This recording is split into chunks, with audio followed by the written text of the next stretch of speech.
there was a young woman who was driving. She was on these medication. Anyway, she had a episode and like tried to veer her car off the road and plough into the barricade. If we hadn't have stopped in at Macca's on the way home to get something quicker to eat like that, 10 minutes in the drive-through, we would have been past that point. Like, yeah, all this the guilt. Yeah, if you lose your arm, you're just going to be in a sling forever and not be able to do anything. But even then, I was still like, nah, there's got to be something else.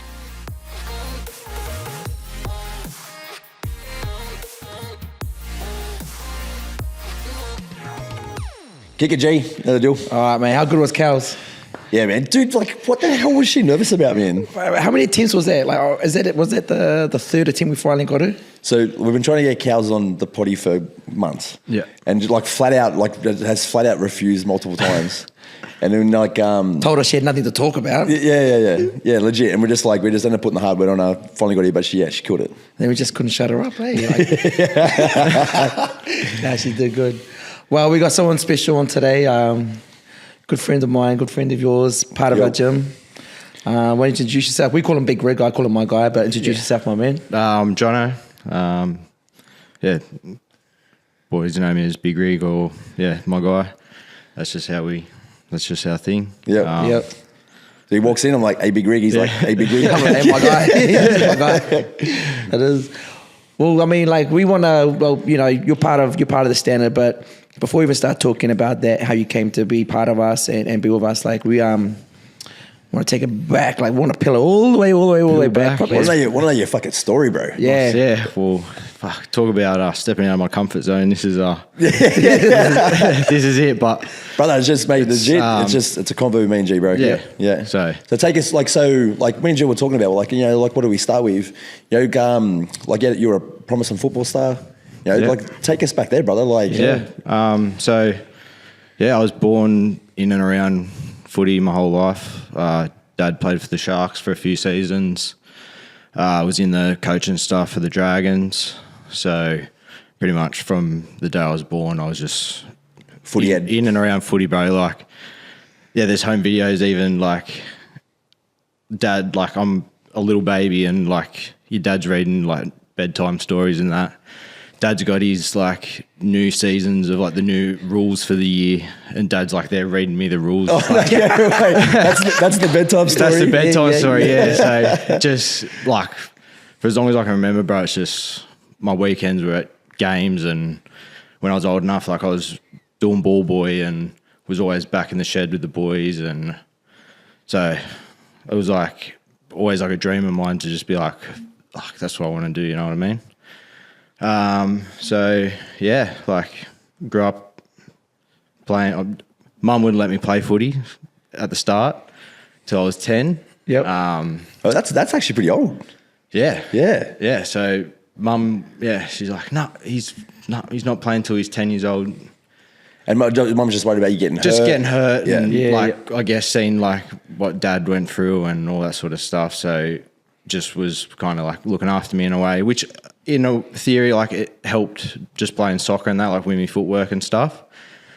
Then 10th birthday rolled around. Mum's like, what do you want for your birthday? I said, play footy. So signed up and pretty much straight out the gate, like, was playing pretty good. And then so this was down south, right? Oh no, I started like local, just in normal like club land footy. Yep.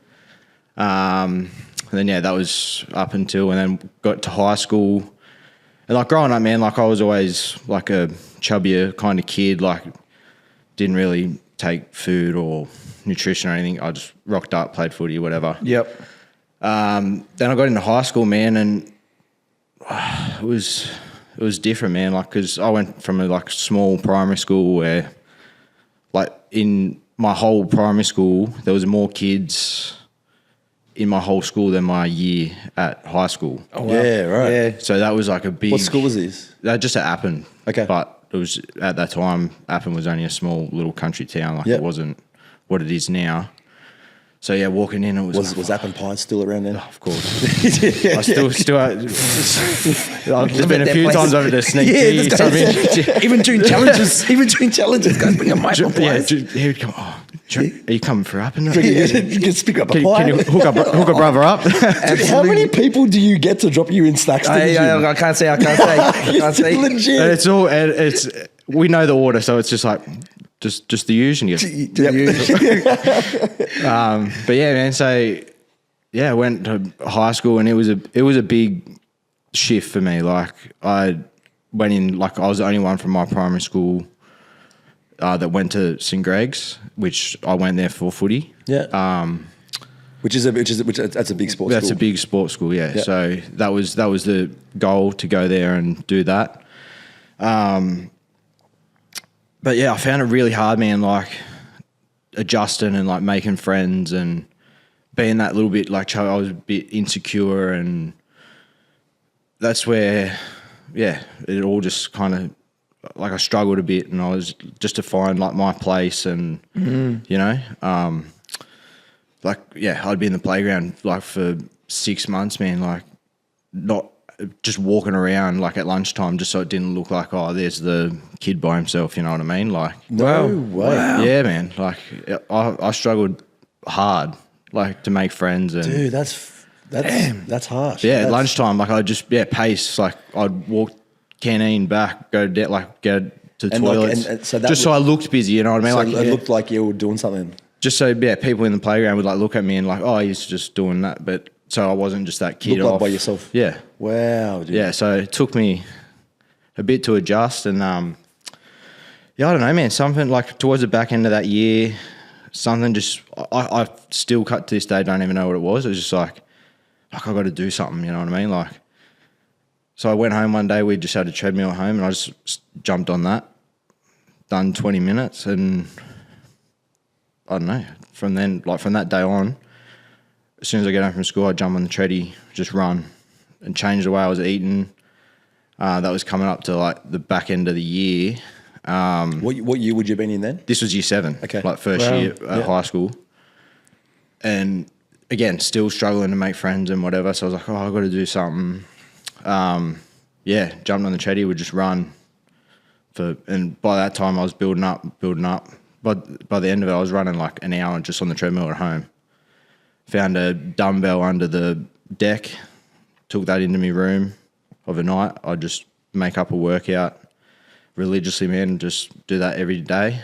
And then for Christmas that year, I just asked Mum to get like one of them cable multi-function gym things. Yeah. And that Christmas holiday, man, just every day I just trained. Wow. Wow. Yeah, that transformation over that like 7-week period, I walked into school for year 8, like a completely different person. But same thing, still walked in like a bit nervous, like not knowing what to expect. And this one fella who... Were you playing footy at the time? Yeah, I was still playing footy, but not to the extent that I was leading to, you know what I mean? Yeah. Were you making friends at footy? Was that still tough as well? But again, like all my footy friends were outside of school. Okay. Yeah. And like I made the school team and stuff, but I was probably like in a shell of myself a bit there. And yeah, rolled in year 8, and then a kid, Islander fella, Collier, who become like one of my best friends. I was at school for 5 minutes, man. He runs up and he goes, "What the fuck happened to you, bro? Like, who's this?" And then I was like, "Oh yeah, just done a bit." He goes, "Oh, like, fuck, like, could you help me?" Like, and that's cool. That kind of boosted my confidence, and like, for the first time in like over a year, someone actually come up to me and like gave me attention. You know what I mean? Yeah. So that was just a massive like confidence booster, man. And from that day, like, you would have felt pretty good getting home from school that day. Yeah, but again, it all just wound down to training, like, and I guess that's where my journey into fitness and the gym started, because I just seen like in that 12 months, like the confidence that it gave me and how many friends I made that year is game changer, man. And And that reflected on my footy and started making rep sides and stuff. Then, by 15s or whatever, I got opportunity to go down like south and play in the Illawarra comp. And my first game down there was a Dragon Scout. And, he picked me up. Said, come trial for like our junior development side, whatever. And you would have been like 14, 15 or something? I was 14 playing like for 15s. And done that, made the trial, got into the Dragon system, which was like, this is like a dream come true. Was that your team sport, like growing up? Growing up, well, because Dad Sharks. was all Sharks, and Dad played for Sharks, and then was coaching stuff for the Dragon. So it was always them, but like that was a team that I wanted to grow up playing for. Yep. So done that, man, and my whole lot, like it was like, oh, my dream's starting to come true, like, and it was like footy was everything. I never at that time like wasn't going to like by that 15, and that is when like house parties and that started, and none of that, man. Like I had just fucking locked on. Yeah, knew what you wanted. I had to, that was all that mattered. I had training all during the week, and then weekends was game. Like, and then after that, like after the game, I had to get home, and like Dad being Dad, he'd have like all my stats written out, and would sit down and go through all that and get ready for the next week, and like, so my whole life, man, was just wow. So you weren't just building yourself for you. Like you had to come home, and I don't know if it was pressure, but like you'd come home knowing that your dad was going to sit down, rate your game for you, rate your performance. And like, younger Dad was like one of our coaches too. So I never got away from footy. Like, it was everywhere. And like he would do all my stats and would sit down and would watch games, and like it was pretty crazy, man. Like, and not many people know that side of things. And then 15s, and then there was a damn the orders. You're right, bro. You talk about it, my man. You talk about it.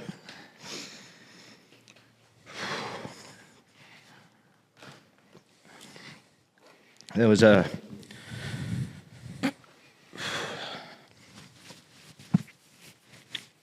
like, because I was training so much, probably wasn't eating enough. So I got in to see a dietitian down at Wollongong.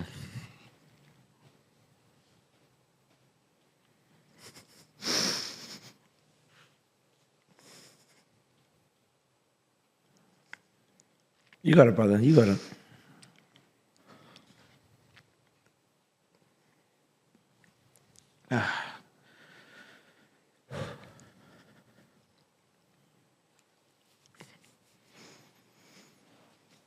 Yeah. So I went and seen a dietitian just to build like my food and that for all my training and stuff. And then on the way home, I was with Mum at the time, and coming back up Mount Ousley,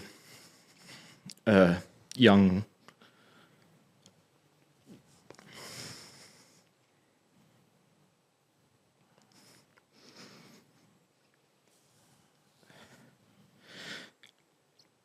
fuck. You're right, brother. Yeah, there was a young woman who was driving who it come out she wasn't meant to, she was on these medication. Anyway, she had a episode and like tried to veer her car off the road and plough into the barricade. And anyway, that happened, and then she got out, and as me and Mum were coming down the road, she ran out and jumped in front of the car. Oh, fuck. Yeah. Holy shit. Yeah. I suppose at the age of 14, 15, that's... And, yeah, like full... Yeah. There was a fair bit of... Yeah. Holy fuck. So Mum was driving, I was in the passenger seat. Yeah. And yeah, jumped the rail and just. So she ended up passing away. And yeah, Mum was a wreck, obviously. Pulled over and she didn't. So I was on the phone to the ambos and that to get them down, and because there was a few cars following us behind that also ran her over once she went onto our car. So yeah, man, there was coppers and ambos and all that sort of stuff, checking on Mum and doing all that sort of stuff and doing whatever. And it was so busy, like I kind of just got like pushed like off to the side at the rail, and I guess just the chaos of everything and that, like no one like even covered up a body. So I'm just like sitting on the side of the road, man, like, and I'm from me to your way, and I can like see it all. You can still see it. Yeah, I can see it just staring at me, and that shit just doesn't leave your brain. No, but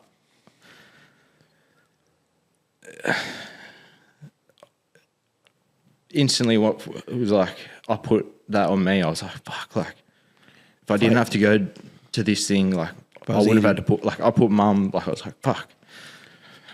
Yeah. Now Mum has to live with this, like. So I instantly put the blame off, like, oh, like if we didn't stop on the way home and get dinner, like that fucking 5 minutes, like all the like, oh, no, I just blame myself instantly. I was like, what the fuck? I put like Mum through this or whatever. So anyway, that happened, and like I got taken home by the police because Mum had to go. They just had to go clear her, like do the procedure, like protocol and whatever. So yeah, I got home. Dad's like, what? Like, obviously we rang and said like, what's going on, and like his son's getting driven home in a police car. Like, what's going on? And yeah, we kind of just sat up and waited for Mum. And yeah, I've always grown up where it's just like, oh, you just got to move on, push through it. And this was a Friday night, so you got footy on Saturday. I had footy on Saturday, and this is getting on like late in the night now. So it's kind of like, oh, go to bed. You got a game tomorrow. We got a game tomorrow. You didn't sleep, but job had to be done. You got a game. Yeah. How was Mum?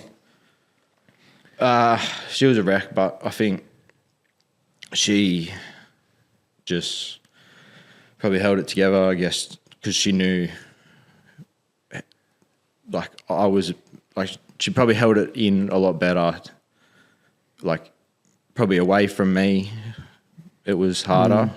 But in front of me, she just tried to be strong because she knew that I, like, blamed myself for it and probably didn't want me to see that side of things. Like, later on, I found out she went and got the counselling and that she needed and whatever.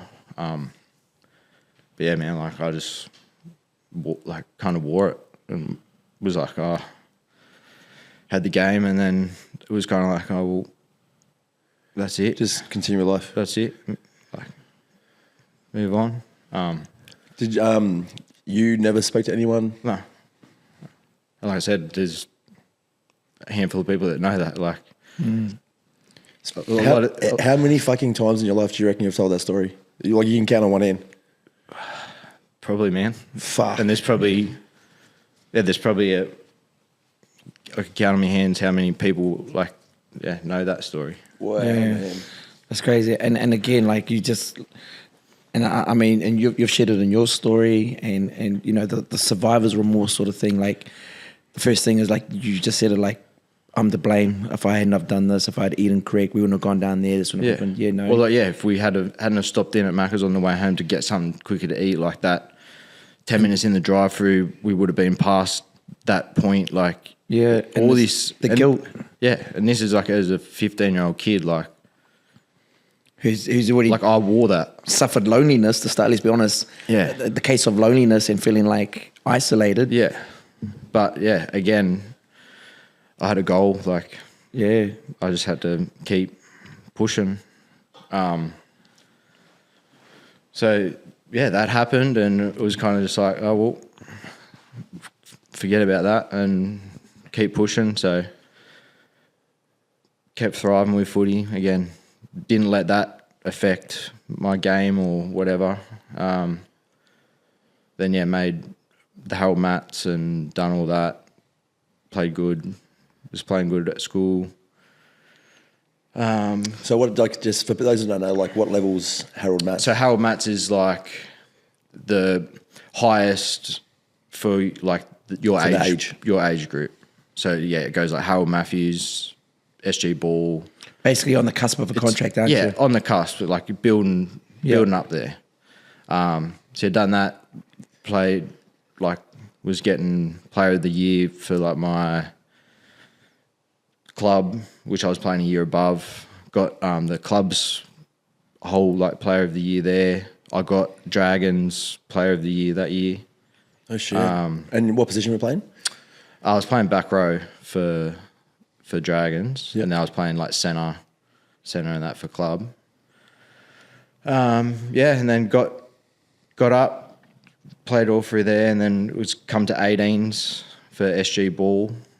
Done their trials, and then I was playing a game at school, and I always had troubles with my shoulders. Like probably once a year I'd dislocate my shoulder, but it never. I'd always be able to put it back in and play. Like that was never an issue. You used to strap them up? No, never. It'd just come out and I'd pop it back in, and it was good. Like carry on. Yeah.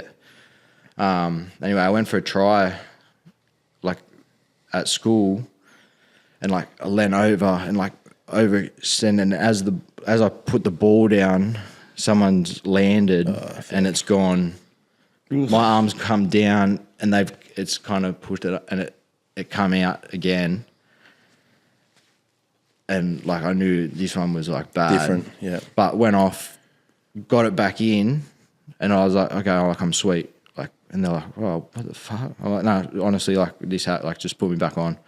Finish the game, and then the week leading up past that, like it would just like I'd put my arm up on the windowsill of the car, it would drop out. Like I'd sneeze, it would like it would come out, and it was bad. Like you've done a good job on it. That it was just slipping. Yeah. Someone had, but the thing was, it wasn't painful. Like it was just like it would come out. It was uncomfortable. But like not one point was it ever sore or caused me any like dramatic pain. Yeah. So anyway, when I got it checked out, got a scan, and that's when the whole world crashed down. So the doctor I seen, he's been doing it for like 20 plus years, and he'd never seen a shoulder break that bad before. So usually like it either breaks from the front or the back, where mine had shot all the way through, and pretty much it was just my like ball socket. It was just floating in nothing. All the bone that like surrounds that was just not like shot. It was just, he even said like the socket was gone. Yeah, so all so it either like breaks from the front and it will slip out from the front, or it breaks at the back and it will slip out from the back. But in my case, why it was just popping out like whatever, because it had like just shattered the whole thing, and it was just in nothing. And he said like, what's your goals? I said, well, fuck, this is it. And if it's not this, it's like I'm just going to be a carpenter or do something. And he goes, oh, well, you kind of need your arms to be a carpenter. And I said, yeah. And he goes, well, he said, like, we can do the surgery, but because of how close it was, there's like a tendon in there where if that breaks, my whole arm Gone. is like limp. Like I'll still have my arm, but it just won't have any movement. So they said we can do the surgery, but the anchors and that we put in, if you break that again, there's a very, very high risk you'll tear that and you'll just have no arm, like no functioning arm. What the fuck? So, how old are you at this point? I'm 17 at this point. You're basically on the cusp of like basically let's just say contract. And yeah, like I said, I'm not here saying I was gonna push and make NRL. Yeah. But I was in the right systems. I was Yeah. Like, I was dedicated. That was the trend. Like that's what you were tracking. Yeah, to. I was tracking. I was in around the right people. Everything was leading up to my dream. And then to hear that, like I just looked at Mum and was like, this can't be. It's the last thing you want to hear. What you got? Did you get an MRI? Yeah, so I had pretty much everything. So they'd done an MRI, ultrasound. So then you go back to the specialist. Yeah, and then he go back. So he was like looking at the things report. and was like, "What is this? What the fuck have you done? What the fuck is this?" My 20 years of experience. Yeah. So, yeah, I was shattered, and I was like, "This can't." Like, I wasn't taking that. Can you remember what he said? For when he was asking you like, "What's your goal?" And yeah, well, he just pretty much, and that's what kind of hurt too. Was kind of like, well, if footy, like he pretty much said, he goes like, not everyone's going to make NRL. Like you got to think of your life past that. Yeah. He goes like, yeah, you can play footy, but so he's basically told you. He's pretty much telling me, he goes, no more footy. Yeah. But like pretty much like pack it up now. Yeah. So he's like we can do this surgery, but if you go play footy, you could lose the loss of your arm. He pretty much said, I'm not telling you what to do, but if you're pursuing, like if footy's not if you don't make it in footy and you're pursuing like a building job or something physical, he goes, you pretty much need to decide. Yeah, because if you lose your arm in footy, you're not going to If you lose your arm, you're just going to be in a sling forever and not be able to do anything. Bam. But even then, I was still like, nah, there's got to be something else. So spoke to school because they've got pathways and stuff there. And my coach at the time, he actually got me in to see the Parramatta Eels head surgeon that does all the them boys. And I thought, yeah, like he's in around the game. This is the guy that this is what I need. This isn't just like not a nobody, but you know what I mean? Like not just a doctor that's trying to... He knows the game. He knows the game. Yep. He can know my goals. So I walked in there like, yeah, this is good. Same outcome. Fuck. He's like, he goes... And he was more real with me. He kind of put into perspective. He said, like, look, you're in this team, but you look around at all the players in your team, one, maybe two of yous will progress to NRL.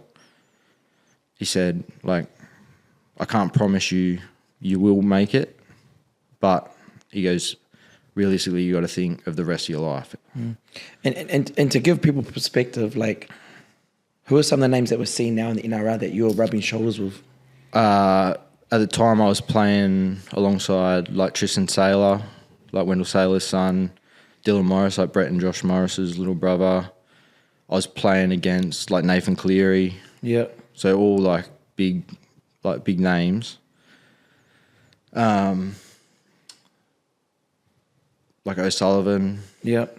Or like... So though you may not have made it, you're still playing with the people.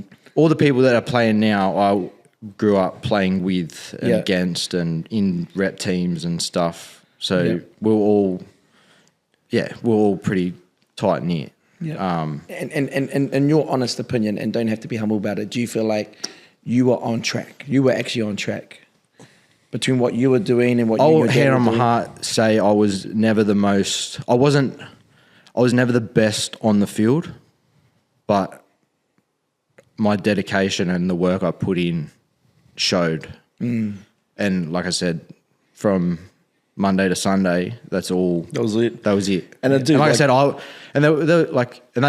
I said, like I gave up going to parties and like we were going out for like dinners with family and that, and I wouldn't eat like certain things because it would affect my training, and like it was my world. Like, so from the age of like your whole life, footy's been everything. From the day I was born to that moment, it was footy. It was everything. Footy.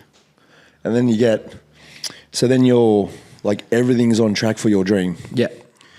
And you get a quack say, dream's over. Yeah. Pretty much. So it was kind of, and I was like, well, if I don't get the surgery, like, can I just, like, I'll play and just deal with it coming out. Deal with it coming out. And he said, it's not like, that's not, you're going to have your shoulder popping out like 5 times a week. Like you can't. Yeah. Can't live like that. Or you go to like swing a hammer. It's like, it's not. Yeah. Go to fucking get milk out of the fridge. Yeah, exactly. So it was like, I kind of just bit the bullet and was like, oh, accepted it. Did you play again? So funny, like, and again, dad being dad. So and then because they seen how bad all the breaks was, like, fuck, we need to do this like ASAP. So this was like later, this was like a Thursday or whatever. So they booked me in for the following Tuesday to go in for surgery. So again, didn't really have time to process anything, and it got to Friday and Dad's like, he goes, well, you can't fuck it anymore. Like, play this week. Your dad comes from that smash mouth era of rugby. Yeah, he goes, we'll just strap it. Put some duct tape on it. And Mum's just looked at him like... Your dad's my kind of guy. Dad's like... And Mum's just like, what the fuck are you doing? Like, look at your son. Like, and he goes, no, he goes, have one last hit out. He's like, getting a surgery. He goes, like, you can't fuck it any more than you have already. So I was like, oh, okay. So he drove me down to the physio, had like fucking... It's like 2 rolls of tape. 5 rolls of tape, holding this thing together. Shoulders this big. I had this brace on that like limited, like it had, so it'd like go around my bicep and then go around my chest, and then it had like a strap. So it actually couldn't lift any higher. So like I'm like catching balls like this. But I went out and I played. Come out again, but the defender on your left had to be fucking good. Yeah. But anyway, so played the game. It came out again during the game? Came out again during the game. Oh, you fucking shitting me. But again, like, it couldn't got any worse. So yeah, went through the surgery, and yeah, that was kind of like, bro. So from 15 to 17, like, they're 2 pretty fucking traumatic things to happen. Yeah, and what happened? So we're 17. We've just been told that, like, the dream that was so close is gone. Yeah. And at this stage, like, I've gone through my whole school. On a schooling is like, all I cared about was footy. And then if that wasn't going to work, I was just going to do carpentry. Like, it was just a second. So my whole school, I was never a bad kid at school, or like... You weren't pursuing the academics. I did, but academics just wasn't my thing. Yeah. And like I said, I wasn't a bad kid or like getting in trouble and that at school, but I just went through school like not really caring about the academic side of things or thinking of... You never planned B. I never planned for this to happen. Yeah. And so you're putting all your fucking time and energy into what your dream is. Yeah. So that was like the back end of year 11. So I had the whole Christmas break to think, like, to do something. So I sat down and I said, because my whole goal for St. Greg's too was to play first grade for them. And I said to Mum and Dad, I sat down and I said, look, this is what I'm here for. I've worked said, I'm going to take the risk. I won't play club, but I want to put that first grade St. Greg's jumper on. And they said, okay. So, yeah, went through, played there. But I guess in that time over the Christmas break, like I said, like my whole dream was just crushed. And so then, yeah, during that time, that's when like there was parties and stuff. So I was like, oh, well, I'm not obligated to, like I don't have training or I don't have a game that I need to worry about. So I was like, oh, maybe I'll venture out and like start hanging with friends and going to these house parties. Which you haven't been yet. Which I hadn't been. Yeah, like this was all new to me. Yeah. And yeah, hanging with different people. Like I wasn't just hanging with the footy boys. Like it was, but that's when, like obviously being young, that's when drinks and stuff getting introduced. And like I'd never touched a drop of alcohol ever. And yeah, like, so started partying a bit and having drinks. And at the time it was fun and didn't really think the effect that was actually having. Because in the time it was like, oh, all the weight and the disappointment and everything, that was all gone in their moments. So I was like, oh, this is cool. Like, while you're drinking, you're not thinking about the footy career you just lost. Thinking about the footy and whatever else, like all the other shit. And was having fun, like meeting new people. Like I was like, oh, fuck this. I've been missing out on this for the last however many years. Like I might as well enjoy it. And especially like in your, like a piece of you is always going to be that kid. Yeah. In the fucking schoolyard. Yeah. That's doing laps. Yeah. Because he doesn't want to look like he's got no friends. And all of a sudden. And that was a major thing too. Like, and that, having that drink gave me that extra little boost of confidence, and like people like started getting attention from like, and was building like groups of friends and attention from people that I wouldn't never have thought like was ever gonna give me the time of day. Yeah. So yeah, it was all just fun and games at that point. Like it was never really an issue. And yeah, like I said, went back to school, played, like made first grade, done all that. But again, never really, that was not my priority then anymore. It was like, oh, we've got this party on the weekend. The shift happened. Like, and there was the mental shift is because you've already been told this cannot be a career. That's not a career anymore. Yeah. Like I'm doing the goal that I set myself out to from the first day of high school, which was playing for St. Greg's. But that was no longer my priority. It was like during the week, like, oh, there's this party on Saturday night or whatever. So that then became the thing. And it was just like, so that reflected on my footy. Like I probably didn't play the best final last year. But then, that was done and school finished and wrapped up.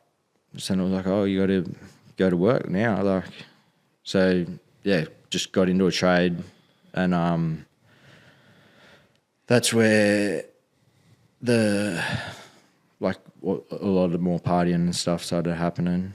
And then that year after, we that kid that I mentioned earlier, the one that come up and gave me, like, told me I was doing good with my training and stuff, who I he was pretty much my brother. We were out at a pub one night and saying he was the happiest, like, he'd take the shirt off your back if you needed it. Like, he would do anything for anybody, like, and we're at the pub having beers and whatever. Having a night out. Got to the end of the night. Oh, I see you, bro. Like, fuck, it was good catching up. Like, well, I'll speak to you.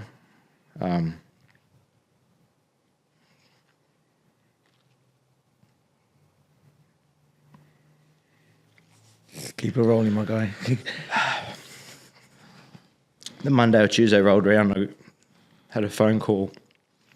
He